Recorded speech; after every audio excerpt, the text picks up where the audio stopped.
Exactly. All right, guys. Thanks so much for tuning in to Far From Home. I'm Joe Tate. This is me, Alex Vargo. And we are the Super BodySlam Bros, baby. How you doing, go. Alex? It's a wonderful day. How are you doing, sir? Man, I'm doing so good. I'm so excited to be finally doing this. A lot of prep work has gone into this. We talked about this for a while. It's just super exciting to be shooting the first show with you, and I'm excited to see where it goes. Right. You know, all those wonderful talks we had to put this into the recorded realm and to allow other people into a window of our personalities and our thoughts on things that a lot of people are into. So yeah, I'm really excited to see what happens with this, and it's going to be a fun time. Well, speaking of what people are into and what tons of people are into, what we're here for today is to talk about what we're going to be covering. We love professional wrestling so much. I mean, so much more than an average person, right? Look at the title of our group. We are the Super BodySlam Bros. And once they hear the story of how this all came to fruition, you know, they're going to understand, because it all comes from a core base love of professional wrestling. And thanks to that wonderful connection, who would have thought it would lead to where we are today? Yeah, and let's talk about it a little bit. We should talk about how we met and what kind of started this whole thing. Right? Yeah, it was crazy, man, because to me, it was just like my energy company contacted me about like, hey, we're going to send some people there to check out your house and see if we can save you some money, do this kind of stuff. And I was like, yes, because I'm always trying to save a little money, right? And unbeknownst to me, a couple of guys walk into my place to do some stuff, and one of them was you, and it was just love at first sight, bro. Oh, Lord. Yeah, so I remember, well, first of all, I remember getting up to the house and stepping out, and we were just done with lunch, so I'm like trying to put my uniform on, and I look over and I see you, and I kind of go, hey, man, give us a second. Let me get professional for you, and we'll come and knock on your door. And you're like, okay, cool. That popped me. Yep, and you went inside. And I remember the minute you went inside, I looked at my partner, and he goes, that dude looks exactly like you. And I said, I know, right? And then that was, yeah, here comes the fun and games right now. So, yeah, we walk up and knock on your door, and then here you are, this mountain of a man like me. And I just immediately felt this electricity with you. It was weird, but yet, like, I don't know. It was something otherworldly. And I think it was kismet. Yeah. And it was really meant to be. I feel like we're so similar looking. Right. And it was just almost off-putting to the point, like same glasses too, like same haircut, same build, same everything. Well, I told you, so when we got in there and we figured this out and we started having banter and breaking each other's walls down and getting to know each other, I had my partner take a picture of us together, remember? Oh, I do remember that now. Once you subscribe to the show and you find us on our Instagram and stuff, I'll have that picture posted up of the day we actually met each other. So yeah, I have that picture in my cyberspace on my phone. And so once I get it, that's so cool, man. Yeah. So yeah, that's excellent. You guys check the show notes for that. We'll have it all linked and listed there. And then, like you said, once we started kind of breaking each other's walls down, what was the reason for that? I love hearing you tell this part. Well, for me, I remember because first thing I had to do was an inspection of your house. So I get to go look through all your stuff. Best part of my job. I get to go look through people's stuff. The first thing I noticed was your wall. And so on his wall, above his computer and his video games and his collectibles, he had this collection of amazing wrestling t-shirts, not worn, tags on them. And I was like, hey, buddy, what's up with these shirts? You a big pro wrestling fan. And that's when I was told an amazing story by you and your journey that you were just starting. Yeah, man, it was so cool when you asked about that, because at that point, like you said, when you met me, we were both mountain of men, right? I'm 6'2", but at the time I was still just over 300 pounds. But man, it took me a lot of work to get to just over 300 pounds, right? Like it's almost an embarrassing thing to have to talk about and admit, but I had once weighed 500 pounds. And so by the time that you and I met each other, what you saw hanging were my goal shirts. These were my gold t-shirts, man. I couldn't fit into them yet. They were awesome, but I just couldn't wait to fit into them. Yep. And And I remember looking at you, man, because you're about my height, maybe a smidge taller or identical. I'm not sure, but I think you said at the time you were about 270, and I was like, oh man, if I could just get there. That's like because I thought I was done at 300 pounds. I told myself if I could just get myself down to 300, I'd be a happy camper, you know? Oh no, yeah, and that's what it was because I remember you told me that, and you're like, yeah, no. Before I came here to California, you told me how big you were and everything, and I was just like, I couldn't believe you were already like 200 pounds down. So I was amazed with that already, and looking at you like you were just the man because you were just beaming with this goal and this determination to reach it and to see those above your computer and stuff. I was just like, man, this guy has got a plan. And then I think it was that point. That's when I said, hey, man, I get it. And I turned around, I opened up my uniform shirt. And that's when I was showing you, I was wearing my The Elite shirt. It was The elite, yeah, baby. Kenny and the Young Bucks. Yeah, I had that on. And I was like, I'm a wrestling fan too. And then, yeah, right there, he showed me his wrestling action figures. And then I asked him, if you were a woman, who's the only celebrity you'd have sex with? And we both yelled John Stamos, and we became best friends forever. And we wanted to go do karate in the garage, but I don't have a garage. Yeah. And I have a ninja sword with a signature on it, but it's not Randy Jackson. It's Paula Abdul. So good. And you know what? From that point, man, just to kind of put a pin in the weight loss portion of this, I ended up losing 300 pounds naturally in the course of 13 months. Put your brain cap on, put your math cap on, and do some math on that, and you'll call me a liar. But I assure you it's true, and we'll get into how it's possible another time. Um, but 300 pounds lost. I have put on a couple more pounds because I found myself running a little too lean for my liking. Uh, but man, it was a crazy journey. And needless to say, those shirts that I had hanging have been donated to folks in need who were I was swimming in them. Yeah, that was the thing. It wasn't that you had shirts you wanted to fit into, you exceeded your goal and they were way too big. That's when I was just like, man, that guy has a determination and a fortitude that you just don't see in people these days. And yeah, man, it was inspiring for someone like me. Now, does that mean I went and lost weight and followed in your things? No, I stayed my normal size because I like being a big guy. But I it helped me change in other ways because we found each other at both kind of a dark time. I was going through some things, you were going through some things, and it's not like we hung out all the times, but we always seemed to find a way to hit each other with a little bit of encouragement out of nowhere, just at the right time. And it goes back to what you said. It was like kismet. It was like if I was having a dark moment or I was feeling overwhelmed with the things I was going through, all of a sudden here'd be Joe, and he'd just be like, hey, bro, I haven't talked to you in a while, but just wanted to check in. Hopefully you're doing good, this and that. And I'd just be like, wow, he's still reaching out. And yeah, it took a while for us to get to where we were, but we were still connecting over wrestling and starting to learn who each other were. And yeah. Yeah, man. And for me, it's just like that act alone of sending the messages and reaching out is just like something I don't normally do, right? Like I don't friend easily. Yeah, I meet people and I'm personable and those things, but to maintain a friendship and to grow and nurture one is just not something that comes naturally to me. But man, I just felt it with you. We were connected, right? Like we were just and like you said, some of those moments when those texts came from you even, it was like, well, how at such a time, like I was ready to go back home. I was ready to move my entire family back to Louisiana. Like things were just draining on me. But here you come, it just worked out really well. No, it did.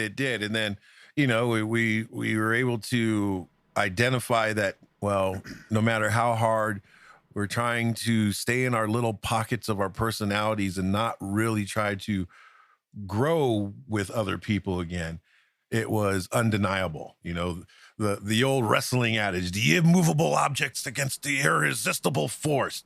You couldn't stop this. It was Macho Man and Hulk Hogan all over again.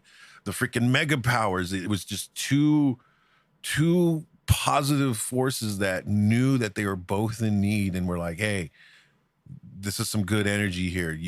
This can revive us. It can refresh us. It can re-energize us, and it did. And then, I was going through some really bad health problems. Some bad things happened to my health. And I remember, and just as I was coming out of it, man, you said, "Hey, I need some help. I need some help turning this shed into a studio. Do you know a guy?" And I knew I really needed to do something. And I said, "I am your guy." Yeah, that was for me. That was such a pivotal moment because in 2019 I had broke my leg in such a way that required me to have surgery, and like I got some plates and screws under my left knee. And up until then, I had always made my living cooking at restaurants and running kitchens and stuff. And I just knew at that time and at that weight and with that knee, like I was in such a bad way that I needed something. I had to figure out some sort of way to kind of make ends meet without kind of leaving my house. And so I just started exploring. I've always kind of been into music and recording music. But then I started exploring the world of voiceovers and e-learning and stuff like that. And I put together some online profiles, man, and started having a little bit of success with it. And it helped me through a time when I literally physically couldn't get out of my apartment to go and do a job to help me maintain my apartment so I could didn't lose everything from me and my kid. And man, at that time, I had just met this wonderful woman who just came into my life, met me at my heaviest. 6 months in this thing, I broke my leg in a way that, like I said, I almost lost my leg, dude. And I tell her this all the time, like, I'm 6 months in, like, you must have really loved me because I'd have been out the door. I put too much on you. That's kind of crazy. But she's an angel. You know her. Jen is an angel. She stuck with me. Yeah, she stuck with me, dude. She met me at my worst and somehow loved that dude. And, now I had my kid and her kid, which is now my kid. And just all this reason to stop being such a glutton and stop being, whatever the things were that led me to be that obese for that long. I was like, well, there's no more excuses. God has given me everything. Now it's just, I got to turn it on. And that's where I drew my inspiration from, to beat this thing. Right. And see, and that's when, once I learned all that and you told me that story and I started seeing you guys and realizing how good you were, that's when your family really started helping me. Cause I came into your life during a different time. I was one of the middle-class families that was destroyed by COVID and the lockdown. The person who I worked hard to find a way to inspire and to love every day decided they couldn't do that with me anymore. And I found you right when my family was torn apart and I was in my deepest, darkest, angriest days. And that's why it was amazing when I met you, is because you were this polarizing energy of good, and I couldn't kind of deny that, And then being around you and your wife and your family actually helped start to heal those broken pieces of my heart that had me being the Grinch or the ogre on the hill or all those other solitary people that used to be kind but who no longer could. Your family helped melt those ice caps. To use Adventure Time, you guys made the Ice King good again.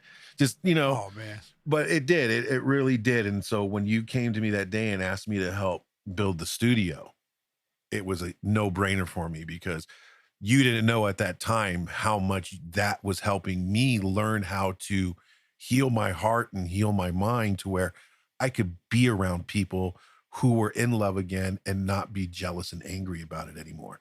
So that was how you helped me when I met you, because you had no clue about that. And I was always trying to kind of keep things repelled away from me at the time. But yeah, it just couldn't. There was an attraction there and a chemistry that just did not let it happen. And thank God, because now we're doing something that is so very, we're doing something that's so, it's like the lottery. We have no idea what's going to happen, where it's going to go, if anybody's going to care about it, but it doesn't matter because it's just two dudes who figured out that they have a lot of fun together and they have a lot of commonalities, being able to just be two dudes again, just duding it up. And we, if you ever have been in that mode in your life where you have been led that solitary lifestyle, like that guy up on the mountain, that ogre under the bridge, it's so hard to come out of that, especially when you maybe say you're in a new place and you don't have anyone, and to let your guard down enough when you have a family to protect, right? Like Oh, the world is crazy, and you just don't know people. Um, and so for me, it was always easier, and it just made more sense to just never even take the chance. But like you said, there was just that chemistry there. There was just like that undeniable thing. And you talked about my like unrelenting beam of good. I feel like that's you. I feel like you talked about the time that you had, but I somehow I felt it anyway. And just hearing how me and my family have affected you during that time, I'm humbled by it. We all love you here. The kids love you. Jen loves you.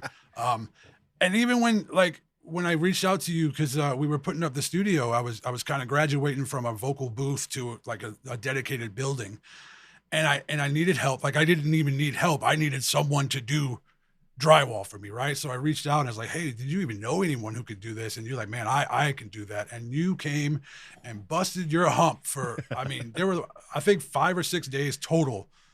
By the time we kind of got done with everything, taking our, well, we both have responsibilities. Like we can't dedicate all of our time to this all the time. But truth is it could have got done in about 2 days, but we were having too much fun laughing and talking about life and yeah, music and TV and movies and wrestling and games and wrestling and wrestling that yeah, it could have got done faster, but I thoroughly enjoyed the distractions of the conversations.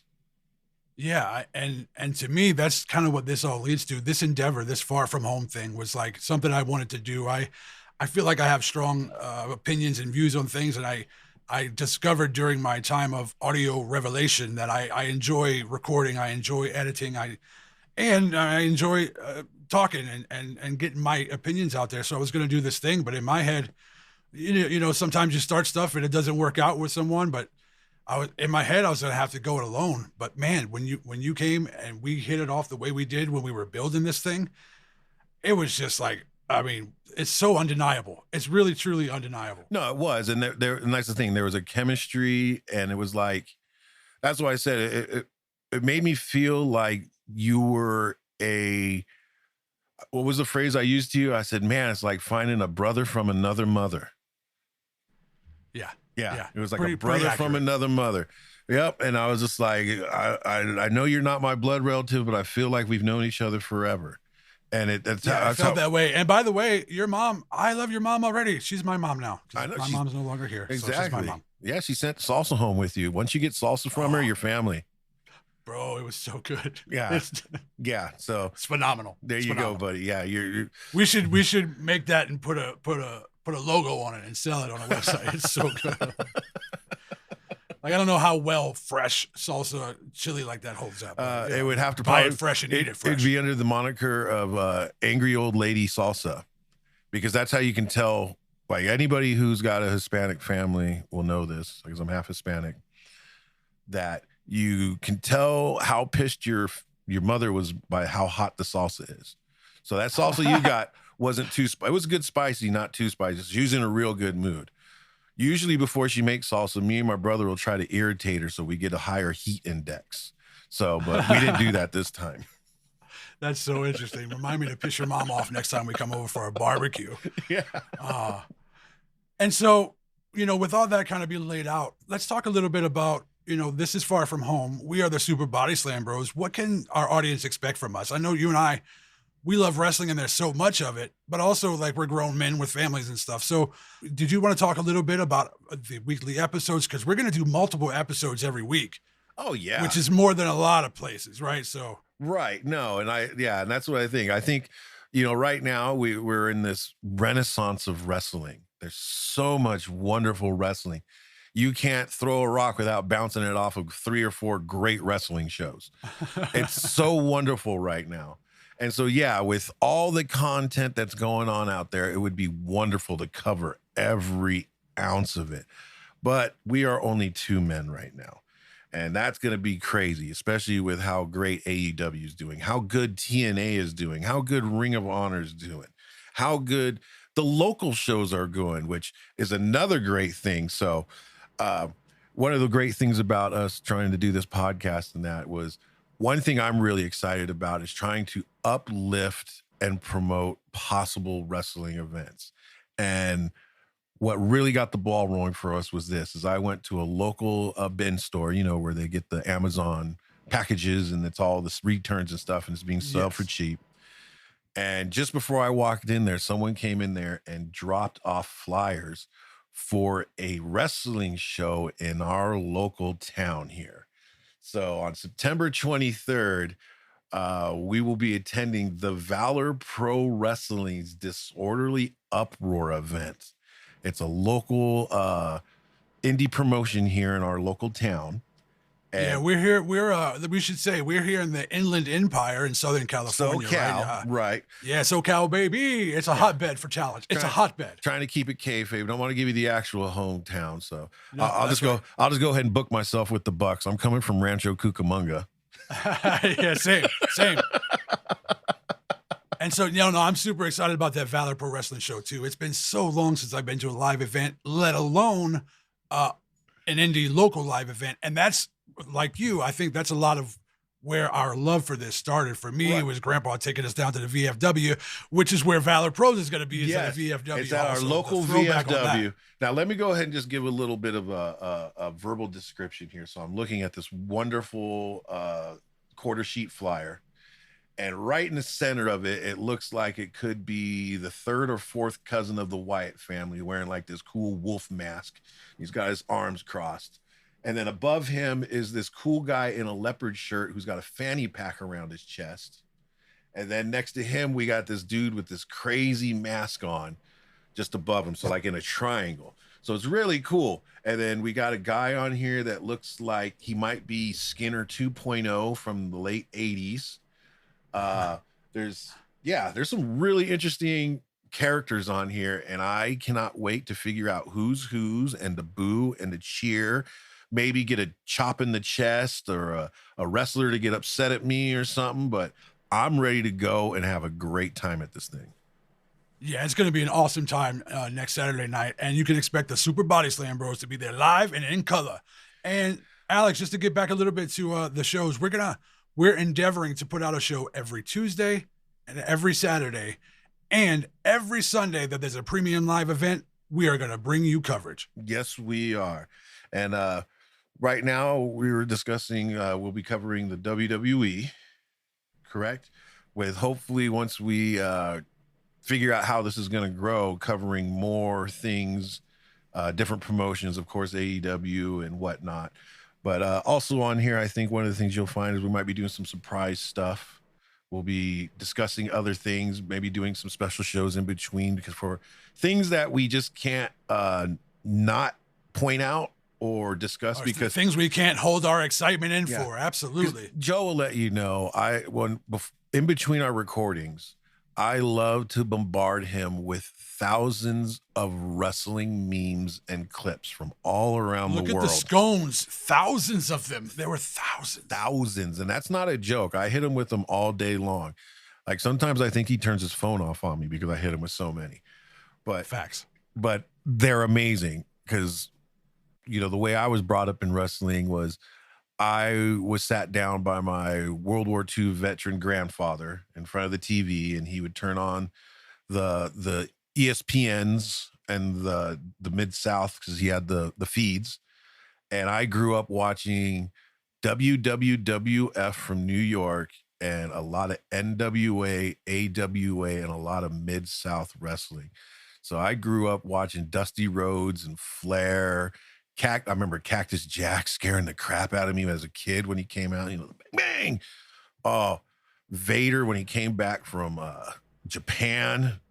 Oh, a lot of things.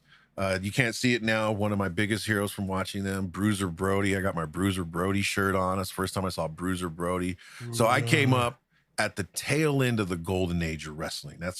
And then I got to grow up watching the 80s McMahon WWE into the Superstars cartoony style to the evolve of the Attitude Era. And yeah, I got to watch it all.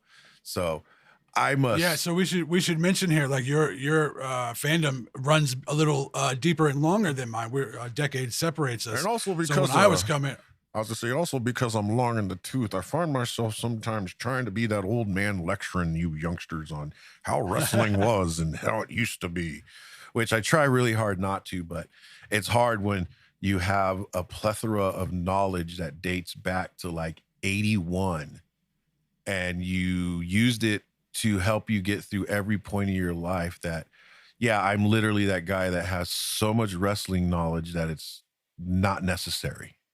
Who cares if I know what this wrestler's first name was the very first time he showed up in an independent room somewhere? well, our listeners might. That's I That's think true. that's part of what for me, like as much as I love wrestling and deep as my fandom goes, I know for sure that yours goes a little deeper and certainly a little longer in terms of and also the width of it. So I'm a big WCW, WWE, ECW, and now AEW guy. But your fandom goes way beyond. Like you're into the Japan stuff. You're into even Impact Today. Oh All yeah. these other ROH, I've got almost no knowledge on other than they're like that's where some of my favorites today came from. But I haven't, I haven't been exposed to a lot of that stuff. Oh So yeah. I think it's an interesting dichotomy of what we both bring to the I, table. I I like to think I understand the inner workings of the business, but sometimes hearing your theories and explanations on things, I'm like, oh, that makes so much sense to me now. You know what I mean? exact well, and that's the only reason why I thrive today with what's going on in wrestling is because wrestling's very Easter egg friendly.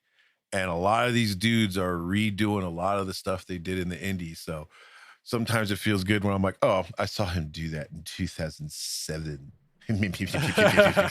No, I'm just kidding.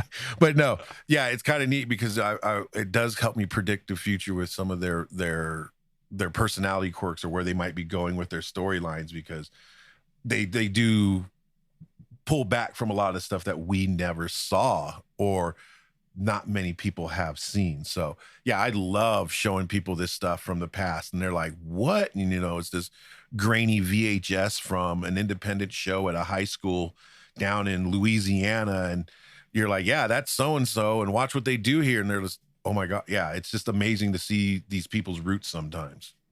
No, that's really cool. And it's often said in the business that like there's no original ideas left. Everything's just getting recycled and kind of redesigned just a tad, which is, I mean, such is life, right? Like There's nothing wrong with it at all. Nothing wrong with it at no, all. and also like there's nothing original about what we're doing other than ourselves. So it's like you Exactly. take the same ideas and you use them, but only you can use them the way you use them because there's only one you That's right. and there's only one me. And there's only so much content. So it's never gonna be original. It's just whatever our take is gonna be original, which is exactly right. Yeah.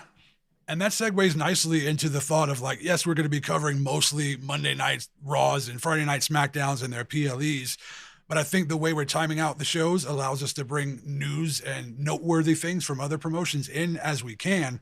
But, we would love to be able to do this full time. And so as the show grows, so too will our coverage on all the promotions and all the things. And we'll grow social media along with you guys. And we're really excited to be doing this. And I, there's like three things I love talking about. This is like number one.